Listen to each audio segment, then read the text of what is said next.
Ici on dit S, nous là-bas on dit C. Je me boxais, j'ai fait des études poussées parce que j'ai fait les classes préparatoires à l'école Cheikh Anta Diop au Sénégal.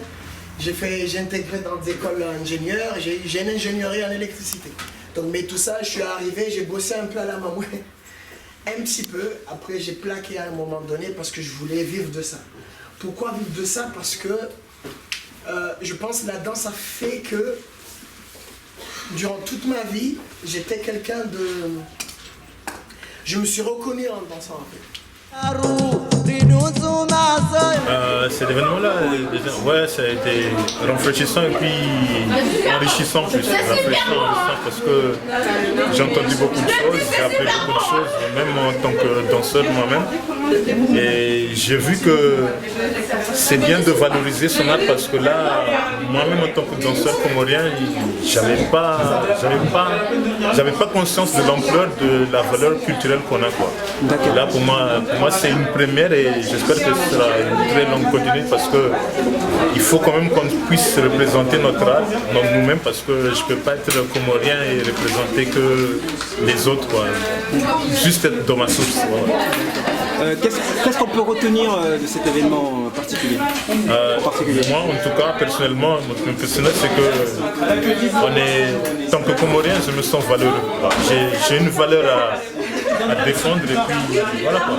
En tant que professionnel, est-ce que l'art et les cultures comoriennes peuvent être défendues par la danse aussi? Doit être défendues par la danse aussi? Oui, bien sûr, parce qu'il y a plein de pays qui font ça. Il y a plein de pays pour se représenter, ils font de la danse, d'autres font d'autres arts, mais ça pourrait être aussi un moyen. Parce que, comme on dit, tous les moyens sont bons. Même si on dit machiavéliquement, c'est-à-dire que la fin justifie les moyens. D'accord. Un message à ton collègue Salim?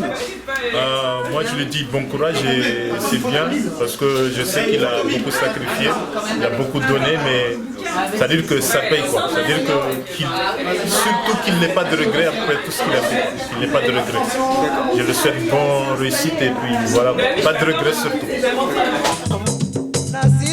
Dire vrai, les danses traditionnelles comoriennes, j'ai été juste spectatrice. Je ne crois pas en avoir participé activement, mais je suis une passionnée de danse depuis adolescente. Et quand j'ai entendu parler en tout cas d'un ouvrage qui traitait de la danse traditionnelle, pour moi c'était déjà un début et surtout ce qui m'intéressait, c'est qu'en ayant vu le travail de l'artiste Sash, le fait qu'il s'inspire du traditionnel pour nourrir sa danse, on peut parler de danse moderne ou de la danse contemporaine ou la danse tout court, et ben ça m'a juste donné envie de venir écouter et voir. Et c'est vrai c'était deux choses qui m'ont marqué. C'est de parler de danse comme une écriture et surtout le lien, en tout cas son travail de recherche autour des danses traditionnelles permettait de réaliser que géographiquement finalement il n'y avait pas de frontières, qu'on se nourrissait même de nos jours, le fait qu'il soit issu des îles Comores et qui dansent du hip-hop. Pourtant le hip-hop n'est pas né aux Comores, même s'il fait partie des tout premiers.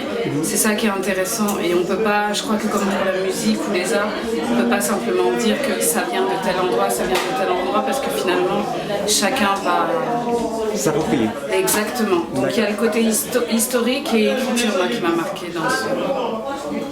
dans cette conférence. Alors, ouais. On a vu, il y a beaucoup de débats. Il y a eu son côté personnel, on va dire sa vie personnelle, mais aussi sa venue, comment il a vu sa revanche sur la vie, mais aussi son apport aussi à la société. Est-ce que la danse, pour vous, a cet apport-là, c'est-à-dire il apporte un peu plus que à la personne, c'est-à-dire... Moi je ne le vois pas comme juste du divertissement, la danse. Je le qualifierais même comme... je comprends quand il dit que c'est nécessaire et que c'est vital. La danse, comme pour tous les arts, je crois qu'il a quelque chose de, j'ai envie de dire, même thérapeutique. Et le fait qu'il puisse proposer ça, en tout cas créer une école et pouvoir proposer cette possibilité à des jeunes, au contraire. C'est un moyen d'expression tout comme une autre, le dessin, la photo, la musique. Et c'est une bonne chose. D'accord. Pour terminer, votre avis sur le livre, même si vous venez de l'acheter, quel conseil vous pourriez donner à ceux qui vous dévoilent le découvrir? Pour le livre, pour le tout, là, parce qu'il y a quand même un travail, hein, il y a un travail de recherche, comme il a indiqué, il y a une classification sur les danses. C'est la manière dont il a codifié, moi, qui m'a intriguée. Parce qu'on soit d'accord ou pas, par exemple, c'était intéressant de l'entendre dire que le Touareg n'est pas une danse. Et c'est là qu'on découvre qu'il est arrivé avec des critères. Et ces critères, on va dire qu'il va être le premier. Il y aura certainement d'autres gens qui vont venir après remettre en question, peu importe, en tout cas il est le premier à le faire. Mais au-delà du bouquin, je crois que c'est intéressant d'aller voir le spectacle et aussi d'acheter le bouquin. Ok, merci.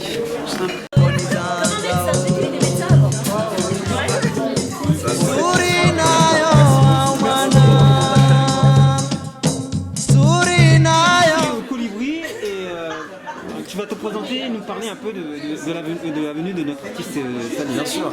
Du coup, moi je m'appelle Malik et j'ai entendu, j'ai suivi un petit peu sur internet ce qu'il faisait parce qu'il fait du crump. Moi je faisais du hip-hop avant et ça m'intéresse vraiment beaucoup d'entendre les origines de la culture comorienne et comment ça se diffuse et puis parler avec des gens qui sont intéressés. Donc c'était super d'entendre comment il a fait ce livre et j'espère qu'il y en aura d'autres derrière encore. J'ai pas de doute là-dessus. Alors qu'est-ce qu'on peut retenir de cette conférence? La difficulté de sortir un produit culturel dans la culture comorienne, mais quand on sort le produit, les gens soutiennent et on est là pour montrer qu'on veut qu'il y en ait plus comme ça. D'accord. Donc, ouais. Au niveau de la présentation du livre, qu'est-ce qui vous a marqué le plus difficile à réaliser pour lui? Sa vie personnelle ou la caridification c'est de la d'apprendre sur danse? la culture comorienne avec l'origine de la danse qu'on fait pendant la Hada, tout le cheminement historique d'où ça vient du Yémen, de la culture comorienne qui est vraiment partout géographiquement. Donc ça c'est ça que je retiens. La culture comorienne elle est très construite et historiquement on peut sortir beaucoup de choses. Donc ça se fait, ça se vit quoi. Pour moi c'est super. D'accord. Pour terminer, un mot pour ceux qui n'ont pas pu venir? Vous avez raté, mais il faut venir à l'opéra. Parce qu'il y aura des présentations à l'opéra, il faut soutenir. Donc, super, on vous attend. Merci. Je me rappelle que j'allais apprendre le djaliko. Je l'ai appris. Moi, si je te demande, t'as appris où le sambé? Tu peux pas savoir en fait. C'est quelque chose que c'est inoubliable. Donc si aujourd'hui tu te dis oui, c'est logique que lorsque tu es en déplacement, tu es quelque part ailleurs, il y a des choses qui te ramènent en disant waouh, mais c'était pas mal ce que je faisais, mais tu te rends compte que là tu savais danser ça. Et ça te ramène en se posant des questions, en disant ouais, mais maintenant, en se posant des questions comme toi en fait. Moi je ne peux pas me poser ces questions-là si je suis avec des gens. Quand je suis avec des Comoriens, avec nous, je sais même pas comment on peut, tu vois, c'est à un moment donné, s'il y a d'autres nationalités, je vais me poser ces questions. Parce que pour moi, c'est naturel. Notre avis, c'était une rencontre très fructueuse. On a beaucoup appris concernant la danse traditionnelle de la Grande Comore. Moi, je suis né là-bas et grandi là-bas, mais il y a beaucoup de choses que j'ignorais jusqu'à aujourd'hui, comme par exemple d'où viennent les danses, les pas, comment. Donc j'ai appris beaucoup de choses et j'espère qu'on aura l'occasion d'avoir plusieurs rencontres comme ce genre. Voilà, et on peut beaucoup apprendre sur l'identité et la culture comorienne. D'accord. Alors, danseur, tout un travail qui a été fait derrière l'ouvrage La danse traditionnelle des Comores, Gazidia spécifiquement. Est-ce que pour toi c'était très important de découvrir cet ouvrage, mais aussi qu'il y avait un travail à faire? Tout le monde maintenant, on va connaître que là maintenant on a un livre de Comores qui vient en Gazidia. Après c'est très intéressant parce que là, cet livre on a souffert. Salim, il a vraiment souffert avant de faire cette livre. Et là maintenant, on est fiers. Excusez-moi. On est fiers. Moi aussi, même moi, je suis fier de moi.